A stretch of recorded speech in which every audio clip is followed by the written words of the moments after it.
Boa tarde a todos. Estamos iniciando mais um sábado de estudo do Gênesis bíblico e da Gênese. E para dar início ao nosso estudo desta tarde, nós vamos pedir a nossa irmã Marilene para fazer a prece inicial por todos nós.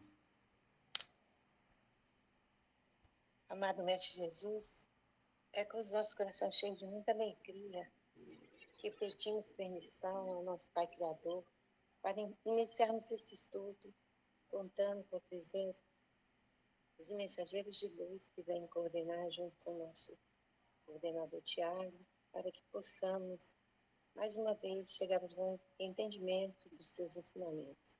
Que a paz do Senhor permaneça em nossos corações no decorrer do nosso estudo. Que assim seja. Que assim seja. Boa tarde, então, pessoal. Boa tarde. Boa Eu demorei tarde. um pouquinho aqui, Tiago, não estava conseguindo entrar, aí agora eu consegui. Que bom. Gente, no último estudo, a gente falou sobre o atributo da divindade do Deus único. Então, nós discutimos essa característica de Deus, no item 16 da Gênese. E os 17, 18 e 19 é uma conclusão dos atributos da divindade. E continua a linha de raciocínio através desse entendimento do Deus único. Então, hoje nós vamos falar de 3 itens, porque eles são dependentes um do outro, tá? E aí, na próxima semana, a gente já começa a falar de outra característica, mas de outro tópico, que é a providência divina. O item 17, ele continua, Deixa eu só conferir aqui.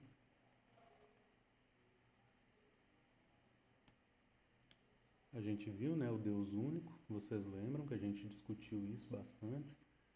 E o 17, ele continua assim, A ignorância do princípio de que são infinitas as perfeições de Deus foi que gerou o politeísmo, culto adotado por todos os povos primitivos que davam o atributo de divindade a todo poder que lhes parecia acima dos poderes inerentes à humanidade. Mais tarde, a razão os levou a reunir essas diversas potências numa só. Depois, à proporção que os homens foram compreendendo a essência dos atributos divinos, retiraram dos símbolos que haviam criado a crença que implicava a negação desses atributos. Vejam, que fala dos atributos da divindade até o item 16 e deixa por último essa questão do Deus único, porque ela é uma consequência direta, dos outros atributos da divindade.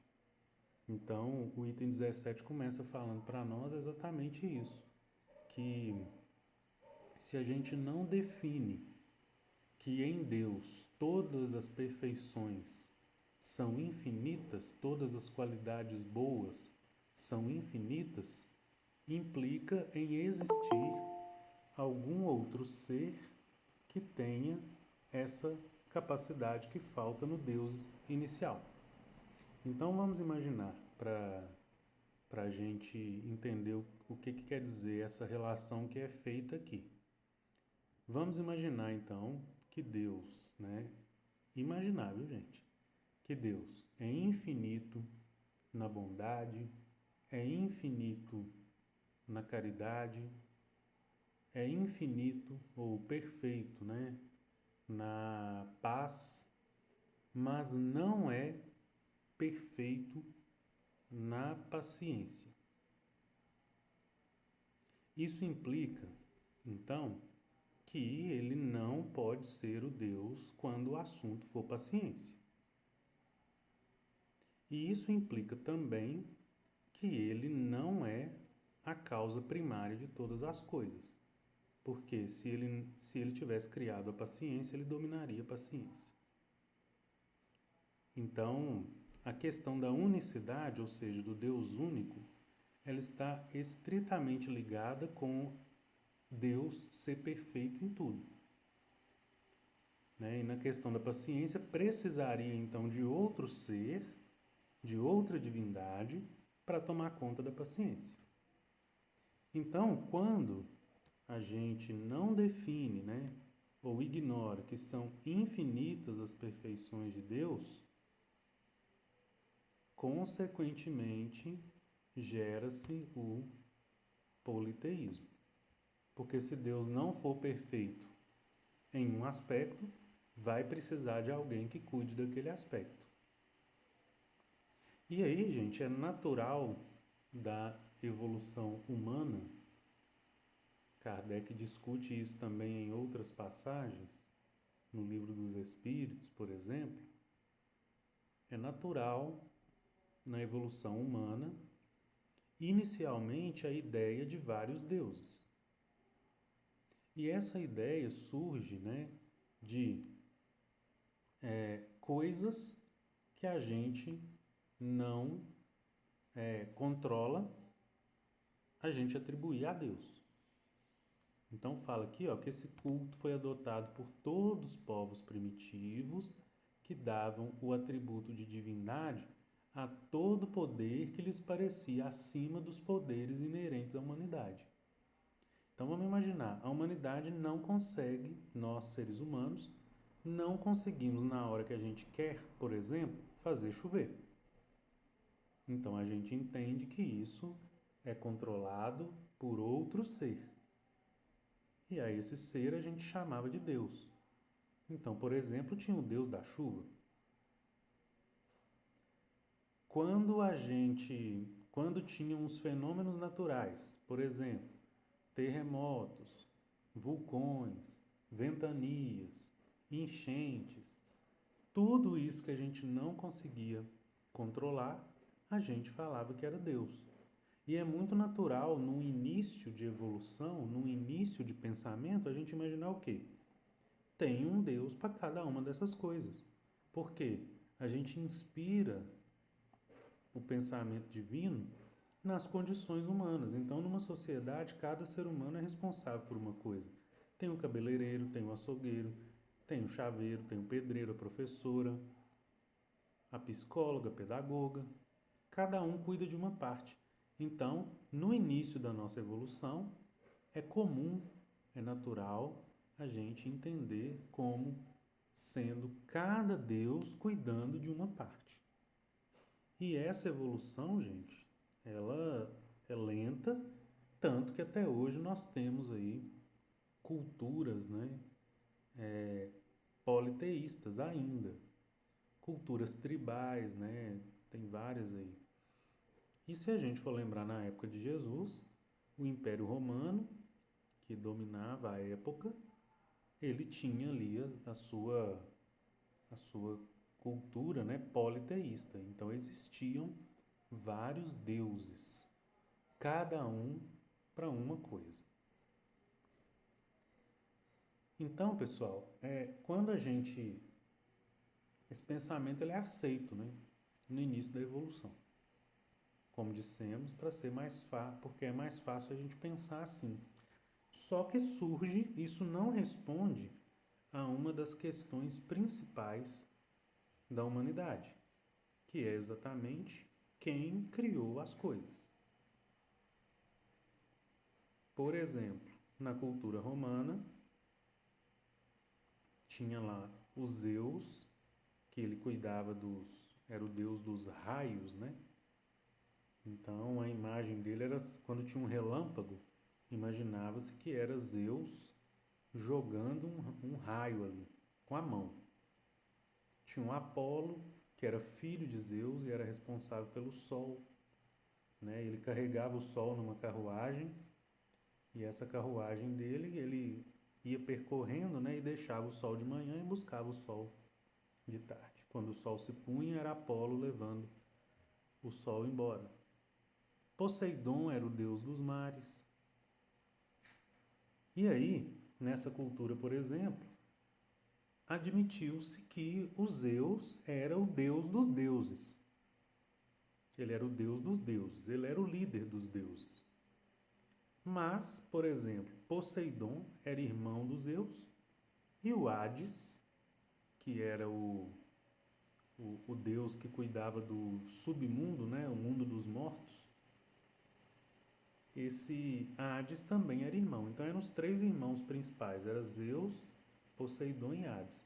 E Zeus era tido como deus dos deuses. Mas veja, ele não criou Poseidon e nem Hades. Então já não responde uma das grandes dúvidas da humanidade, que é quem criou tudo? Se os três são irmãos, quem é o pai? E aí começou-se a atribuir também os três como sendo, né, os filhos do Cronos, que era conhecido como Deus do tempo. E aí começa então o nosso pensamento a voltar, né, para a questão inicial de quando surgiu as coisas. Então, a gente começa a tentar responder, né? O pai de Zeus, Hades e Poseidon era Cronos, que é conhecido como tempo. Na nossa discussão dos atributos da divindade, a gente falou isso, né? Que Deus, o tempo, ele começa a existir junto com Deus. Então vejam como que nessa cultura tem um exemplo de busca por resposta. O que eu quero dizer? Né? Não preocupem com os nomes. A gente poderia chamar de A, B e C, por exemplo, que eram irmãos. Mas entendem que não faz sentido o Zeus, né? O irmão, um dos irmãos, ser o Deus dos deuses, se não foi ele que criou, por exemplo, os outros irmãos? Quer dizer, o que surgiu antes deles? Aí já tem essa ideia do Cronos, do tempo. Então, à medida que nós vamos evoluindo o nosso pensamento, a gente entende que Deus, para ser Deus, ele precisa ser único. E ele precisa ser perfeito em tudo. Por quê? A vida tem um ponto de partida. Então, isso é ser causa primeira. Nós temos que estabelecer que em algum momento surgiu, né? Em algum momento começou a vida. E ela não começou por acaso. A ciência refuta, né? As coisas começarem por acaso. Então, tudo começou tendo uma causa. E o que causou a primeira causa? Nada. Então a gente precisa ficar bem definido que Deus é a causa primeira e que criou todas as coisas. Se criou todas as coisas é porque ele conhece tudo. Então ele é perfeito em tudo. Vejam como que o 18 complementa essa ideia.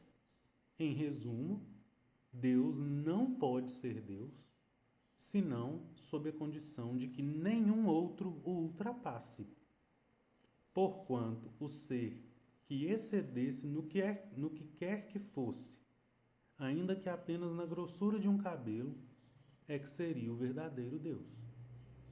Para que tal não se dê, indispensável se torna que ele seja infinito em tudo.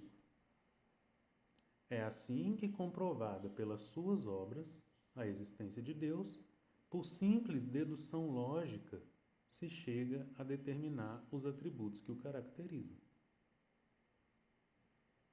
Se a gente quiser, então, resumir, né, todas as características de Deus em duas, é o seguinte: Deus é a causa primeira de todas as coisas e ele é infinito em todas as qualidades.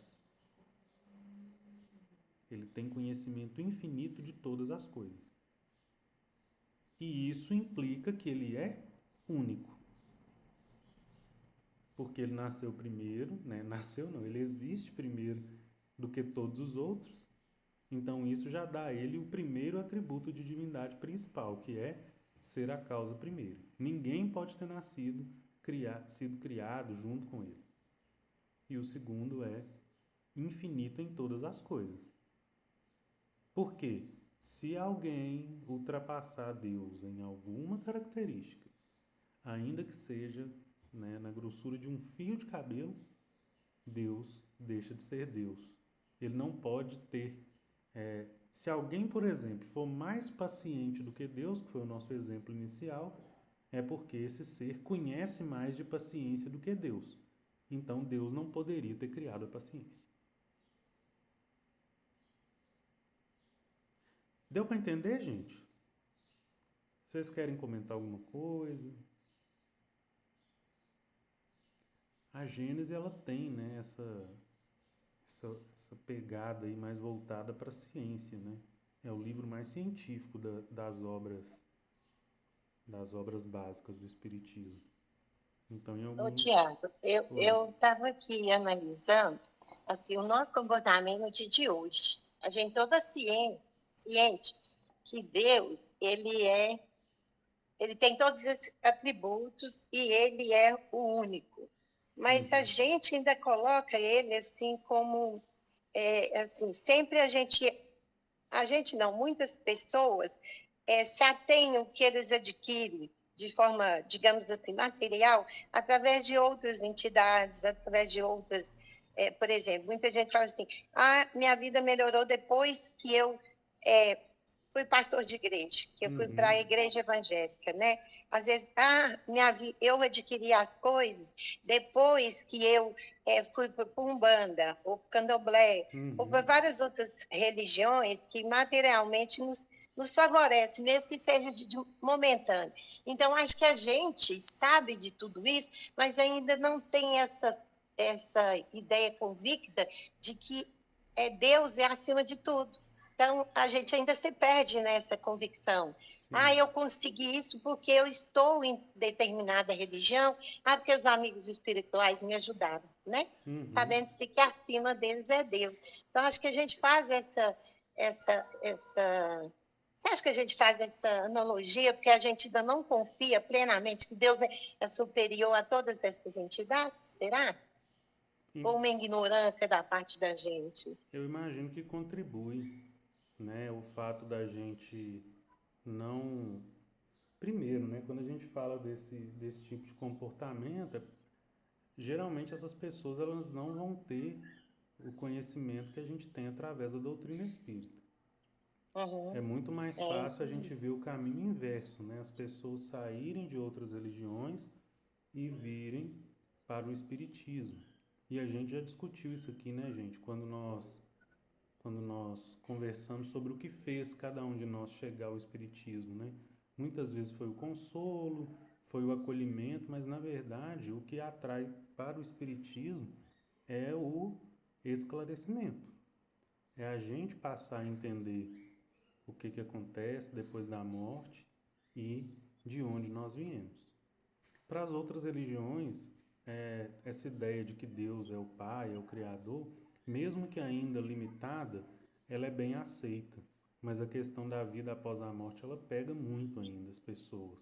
O céu, o inferno ainda é aceito, né, de uma maneira que a gente sabe, né, pelo Espiritismo, que não faz muito sentido. Então, o primeiro ponto é esse. Essas pessoas, elas têm essa convicção, mas geralmente elas não conhecem Deus da forma que a gente, principalmente os atributos da divindade, né? E a outra...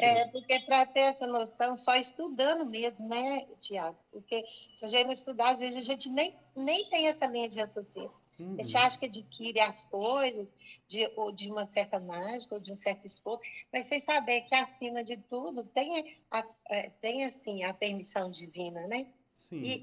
eu estou trazendo isso aqui porque eu convivo com várias pessoas de religiões diferentes e às vezes eu escuto elas falando assim, mas se eu não tivesse nessa religião, eu não tinha adquirido isso. Eu fico assim, gente, mas como é que pode pensar a resposta? Mas aí eu falei assim, eu não quero criticar porque é uma linha de raciocínio da pessoa. Mas em momento algum a pessoa citou assim, não, mas Deus me deu essa oportunidade de ter isso, né? Aí eu vou muito voltada assim, igual você disse aí, porque às vezes ela não tem esse esclarecimento do poder magnânimo de Deus, que acima de tudo é Ele que coordena, é Ele que determina, né? Sim, e o segundo ponto é esse, né? Como a pessoa não tem uma, uma visão plena de Deus, aí a tendência nossa é valorizar o materialismo, né? Então a gente começa a assimilar a, a bondade divina com a conquista material. Dificilmente, né, a gente reconhece, assim, a gente, né, pessoal? Sempre lembrando, quando fala a gente, é a humanidade, né? A maioria de nós. Muitas vezes, quando eu falo isso, não se encaixa muito no Espiritismo, mas eu falo da humanidade de uma forma geral. Tanto que o Espiritismo ainda é uma religião que não tem, né, a maioria de seguidores, né? Então, é o pensamento coletivo que eu quero dizer. Esse pensamento coletivo, então, muitas vezes ele é voltado para isso, para a conquista material, e dificilmente a gente reconhece, por exemplo, né, quando a gente tem a força de vontade ali de perdoar uma pessoa, ou quando a gente percebe que está adquirindo mais paciência, ou quando a gente percebe que, mesmo o trabalho sendo difícil, a gente está tendo força para continuar trabalhando. A gente não valoriza muito isso, e isso são as questões espirituais, né? Essas conquistas que não dão esse retorno imediato. O material, ele dá o retorno imediato. Então, por exemplo, pode ser que já estava na época da pessoa adquirir um carro, né, de acordo ali com o seu planejamento reencarnatório, e talvez coincidiu ou não dela conseguir isso quando trocasse de religião, né, e ela atribuir isso a Deus. Claro que Deus abençoou também as nossas conquistas materiais. Só que o problema aí, né, Marilena, é quando a gente começa a colocar isso acima de Deus.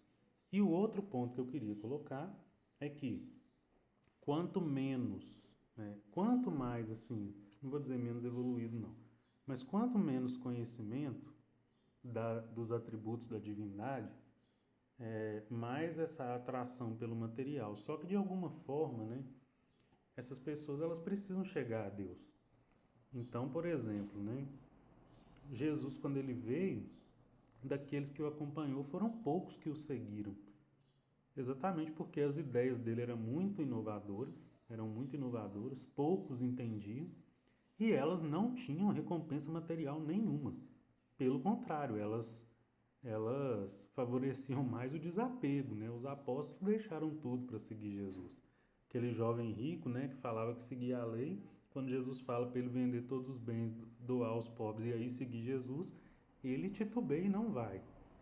Então, com o próprio Cristo foi assim. Essa filosofia não foi muito bem, não foi aceita pela maioria, porque ela não tinha recompensa material. O que eu quero dizer com isso? Muitas vezes, o chamado à conquista material pode ser também uma isca para a pessoa começar a ouvir sobre Deus.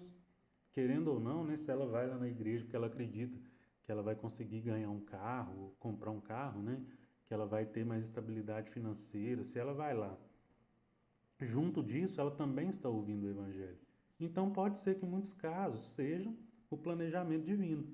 E é interessante, né? Porque nesse sentido, muitas vezes também a gente não olha por esse lado, né? Que talvez é um chamado para essa pessoa. E aí tem os pontos positivos, né? Muitas pessoas, elas ainda não vão acolher essa ideia de que o céu e o inferno, por exemplo, são estágios de consciência. Então não vai fazer sentido para ela o espiritismo. Só que se ela entender que o inferno, né, se ela cometer o pecado, ela vai para o inferno, vai ficar queimando lá eternamente, talvez é isso que vai tocar ela e vai impedir ela de fazer o mal. Se ela entender que ela tem que parar de beber porque é pecado, né, não precisa dela entender que ela tem que parar de beber porque está fazendo mal, igual o espiritismo nos convida, né, ao debate científico, né, lesando o perispírito e tudo, ela não precisa saber disso. Muitas vezes está no desígnio da vida dela, daquela reencarnação, que ela tem que parar de beber. E muitas vezes um mecanismo, né, de uma igreja, de uma outra coisa qualquer, ou religião qualquer, vai cumprir esse objetivo dela parar de beber.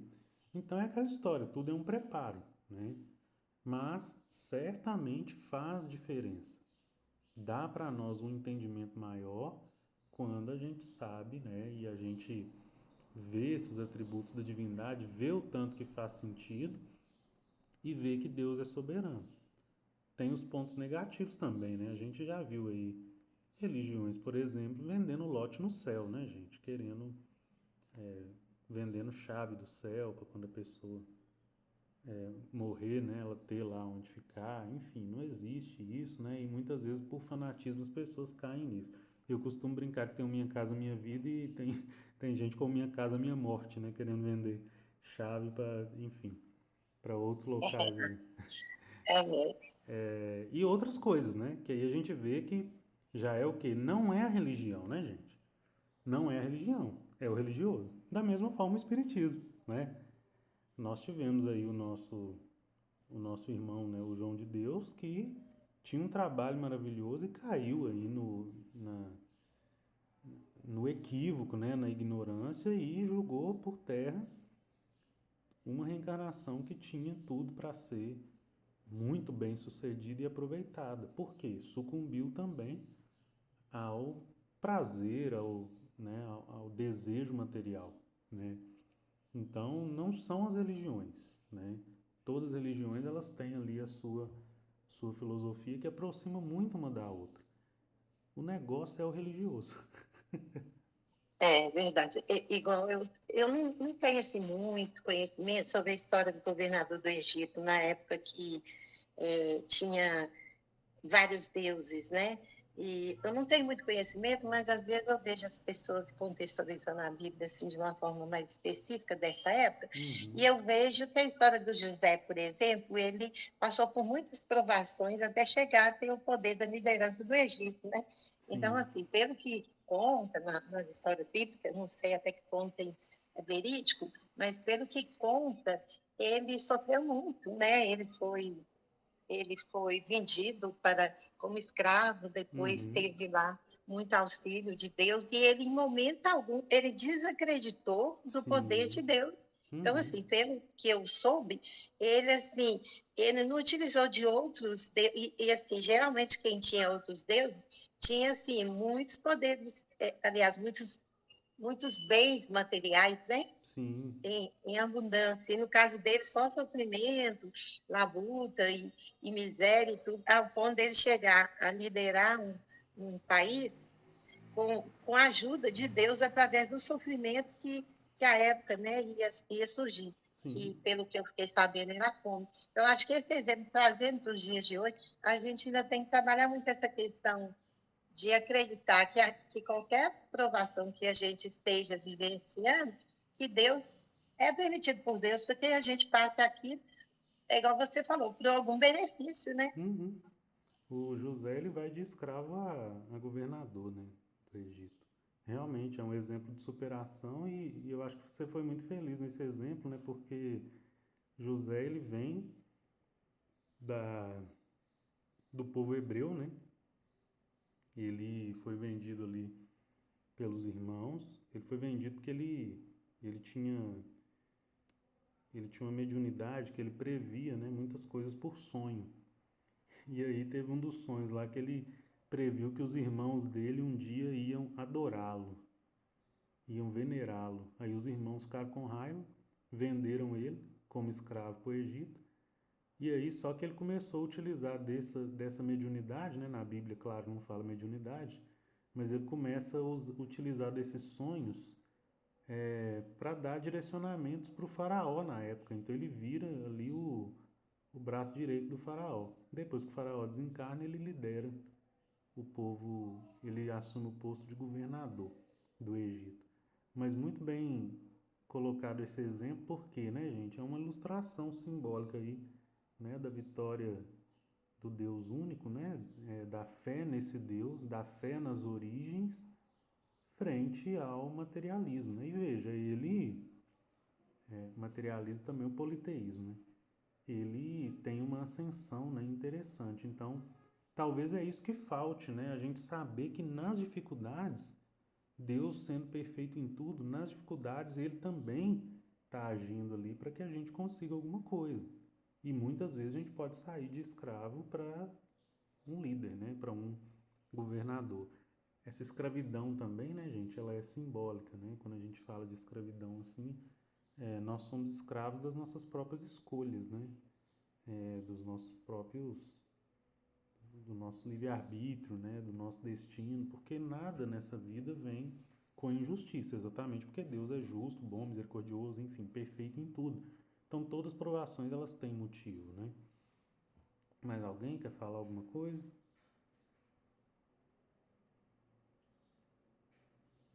A A gente conclui então, pessoal, a questão dos atributos da divindade com o item 19.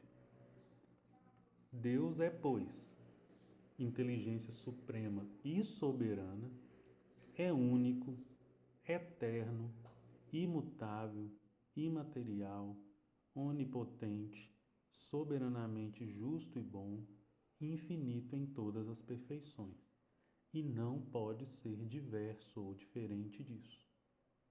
Tal o eixo sobre que repousa o edifício universal, esse o farol, cujos raios se estendem por sobre o universo inteiro, única luz capaz de guiar o homem na procura da verdade.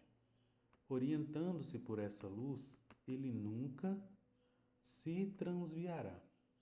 Se, portanto, o homem há errado tantas vezes, é unicamente por não ter seguido o roteiro que lhe estava indicado. Olha que interessante, né? Porque aqui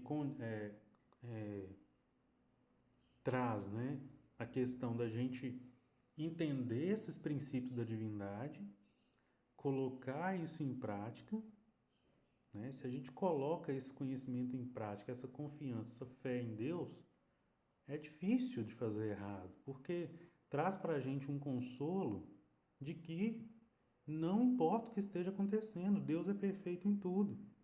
E Ele está ali cuidando da gente.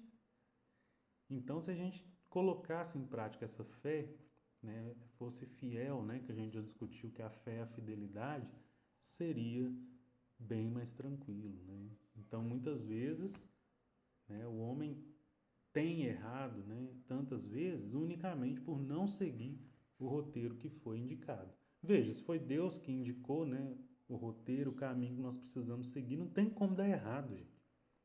E esse caminho está indicado pela lei de Deus. Quer dizer, quando a gente deixa de fazer o que a lei de Deus pede ou faz diferente daquilo, é o mal, né? Então é isso. O mal é o erro, né? É a escolha de fazer diferente do que Deus indicou. Tal também o critério infalível de todas as doutrinas filosóficas e religiosas. Para apreciá-las, dispõe o homem de uma medida rigorosamente exata nos atributos de Deus e pode afirmar a si mesmo que toda teoria, todo princípio, todo dogma, toda crença, toda prática que estiver em contradição com um só que seja desses atributos, que tenda não tanto a anulá-lo, mas simplesmente a diminuir, não pode estar com a verdade. Qualquer coisa que foge, então, né, que leva à conclusão de que Deus é imperfeito, de que Deus não é único, de que Deus não é eterno, de que Deus não é justo e bom, de que Deus não é imutável, qualquer coisa que leve para esse tipo de pensamento está errado. É mentira, é falácia. Não pode estar com a verdade.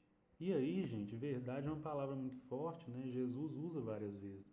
Eu sou o caminho, a verdade e a vida. Pilatos pergunta para ele: se sois rei, por que seus súditos não vêm aqui salvá-lo? E ele responde: meu reino não é desse mundo. Meu reino não é desse mundo.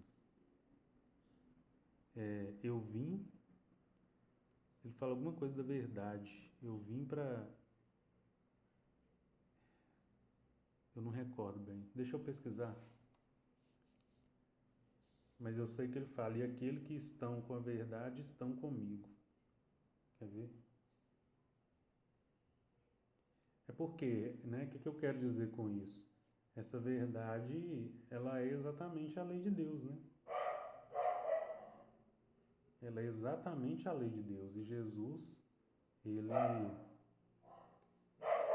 como Espírito, né, que conhece toda essa lei, ele fazia questão de falar isso, e isso, né, de fato, é a verdade. E aqui a gente está vendo, né, na Gênesis.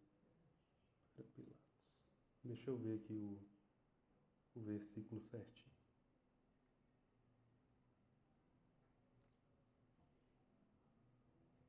Jesus responde, né? Meu reino não é deste mundo. Se o meu reino fosse deste mundo, os meus ministros se empenhariam por mim, para que eu não fosse entregue aos judeus. Mas agora o meu reino não é daqui. E Pilatos perguntou: Então você é rei? Jesus respondeu: O Senhor está dizendo que sou rei. Eu para isso nasci e para isso vim ao mundo, a fim de dar testemunho da verdade. É isso. Jesus fala: Eu vim para dar testemunho da verdade. Todo aquele que é da verdade ouve a minha voz. Então, quer dizer, o Evangelho de Jesus está de acordo com a lei de Deus. E vejam, gente, como que as coisas se encaixam, né? Só faz sentido o Evangelho também quando a gente entende Deus dessa forma que está aqui.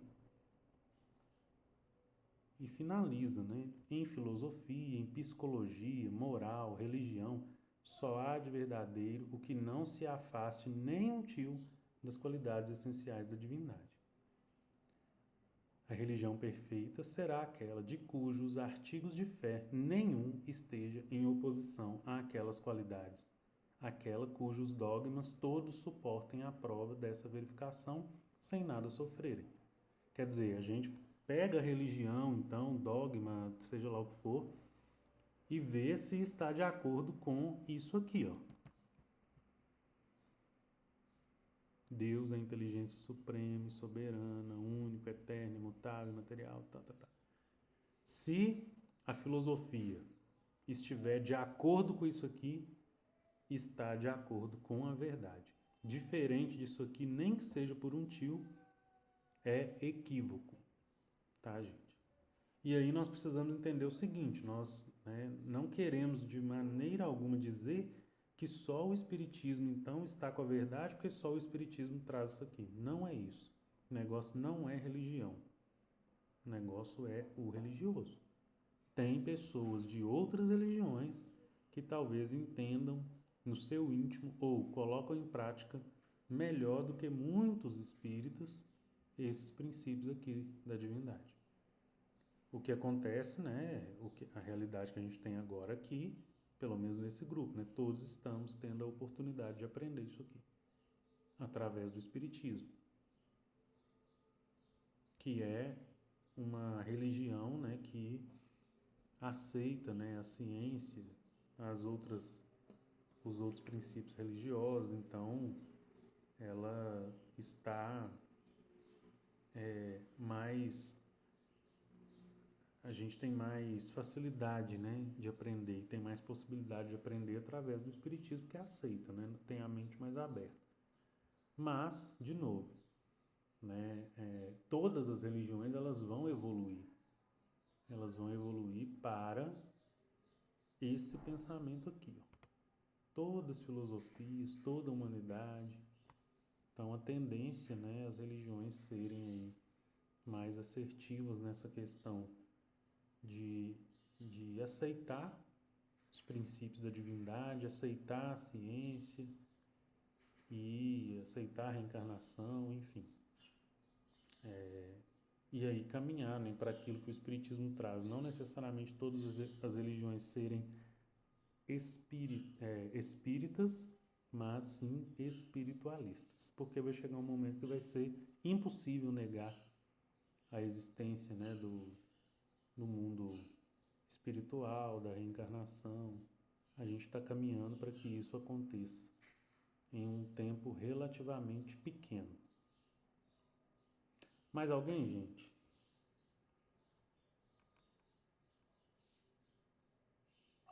É ótimo, né, Tiago? É engraçado que quando no finalzinho que você falando isso, é mesmo, porque o que acontece? Eu gosto muito do espiritismo, mas assim, muitas vezes a gente fica muito assim, achando que porque você está dentro do espiritismo, você está sempre com a verdade, né? E o próprio espiritismo está falando aí que não quer dizer que eu falo que eu sou espírita, que eu estou dentro da verdade, não. E muitas vezes outras pessoas que estão totalmente em outra religião andam mais na verdade do que eu. Porque a Uhum. gente não tem.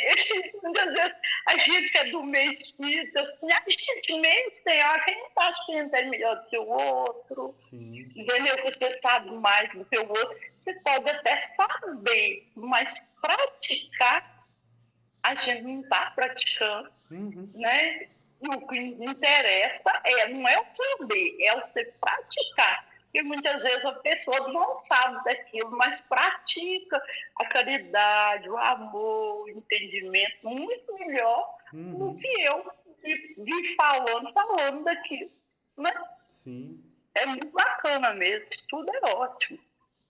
E esse conhecimento, né, gente, o principal é para ele ajudar a melhorar a gente, né? Não é para a gente querer ficar aplicando nos outros.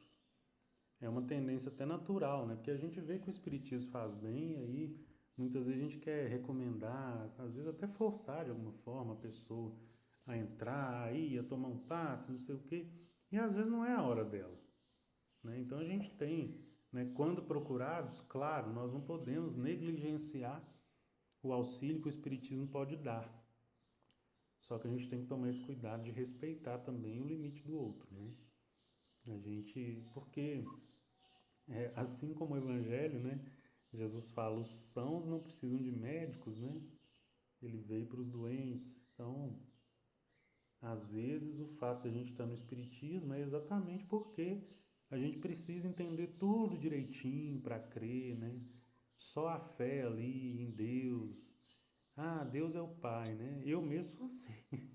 Deus é o Pai, mas por que Ele é o Pai? Eu sou essa pessoa que pergunta muito, então eu preciso do Espiritismo.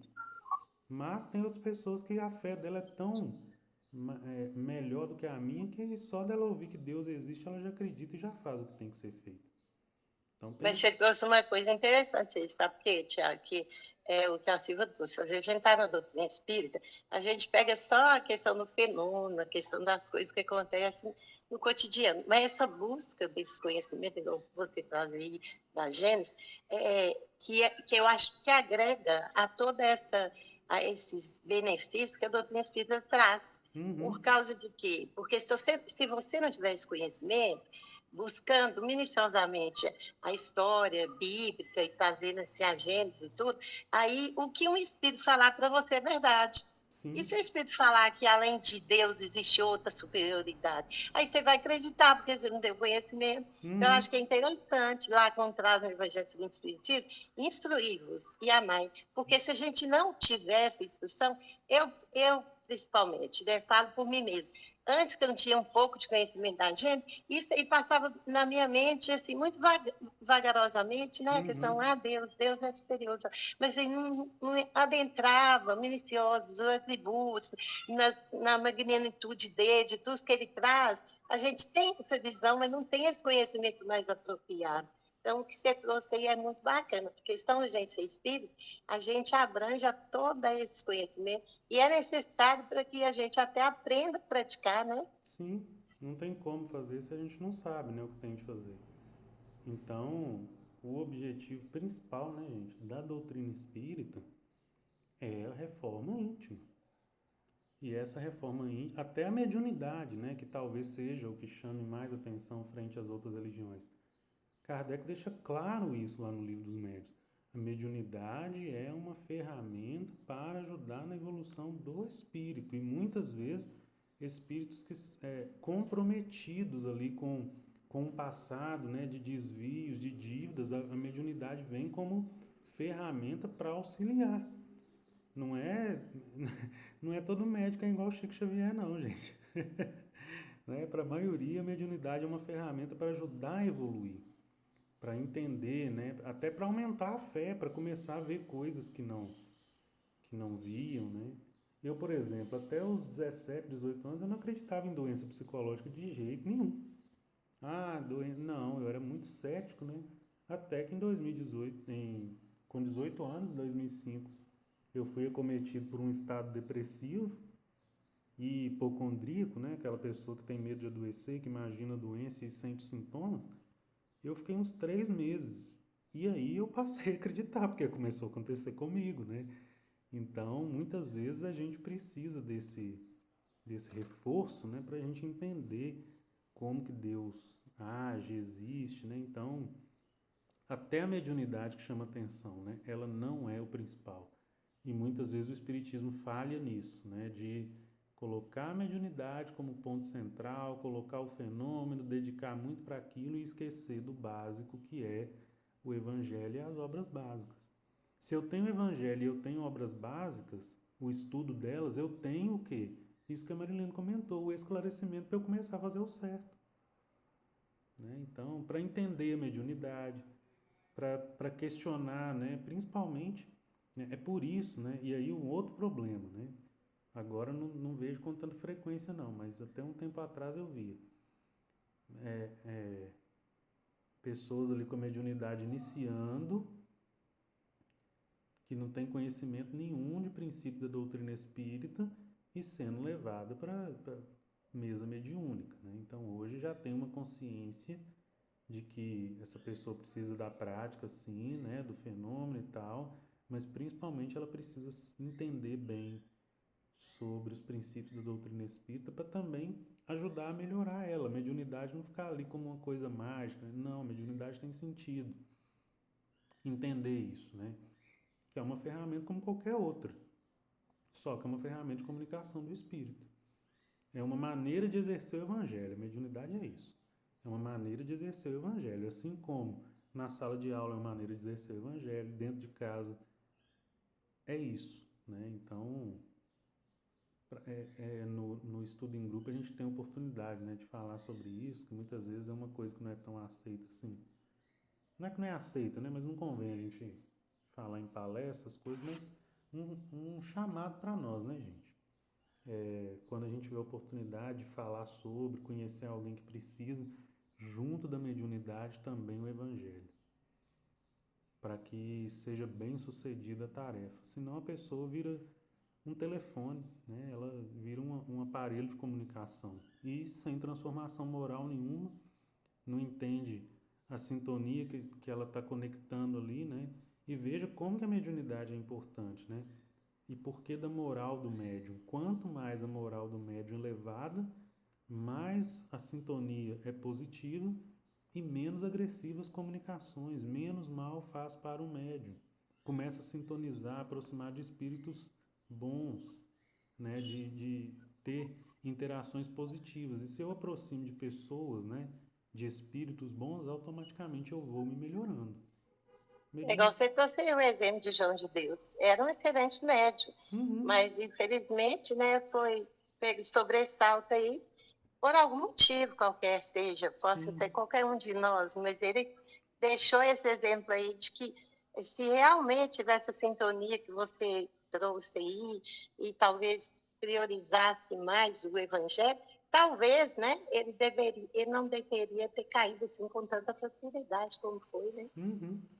E vejam, né, gente, como que é o processo obsessivo, né? A obsessão hoje não é aquela coisa escandalosa mais, não é aquela coisa de derrubar a pessoa, né, de fazer passar vergonha, ela é muito sutil, né? Ela vai envolvendo, né? A gente pega esse caso de João de Deus, vai envolvendo a pessoa, vai dando confiança, achando que nada vai acontecer, até que a lei do progresso age, né? E a pessoa não tem como fugir da lei de Deus e das consequências, né, do ato. E João de Deus, né, gente?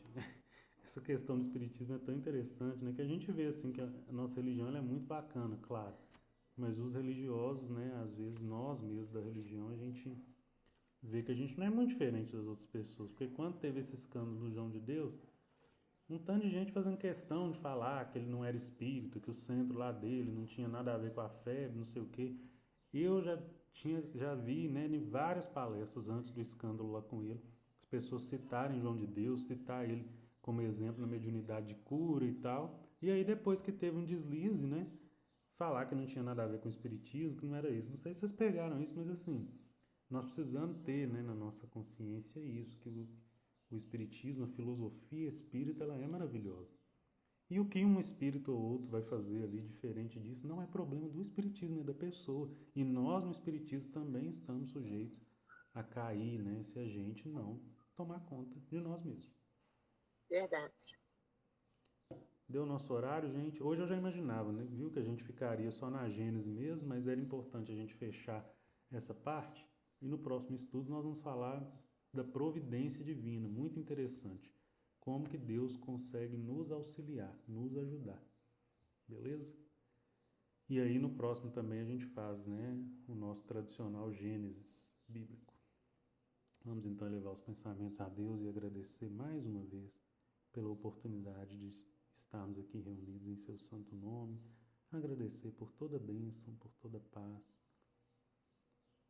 por esse momento de reflexão, entendimento, que acima de tudo, Senhor, o que discutimos aqui possa transformar as nossas vidas. Possamos acolher os ensinamentos trazidos pelos amigos espirituais, por Jesus, e aplicar isso na nossa vida, para que tenhamos uma vida voltada para os princípios divinos, de acordo com a lei de Deus, melhorando a todos nós. Ser conosco, Jesus, hoje e sempre, que assim seja. Que assim seja. Bom final de semana para todos. Para Que todos assim também. seja. Seja, Até com semana Deus, que com vem. Deus. Oportunidade aí de estar te ouvindo aí. Obrigado a vocês. Até mais. Boa tarde. Obrigada. Obrigada. Boa tarde.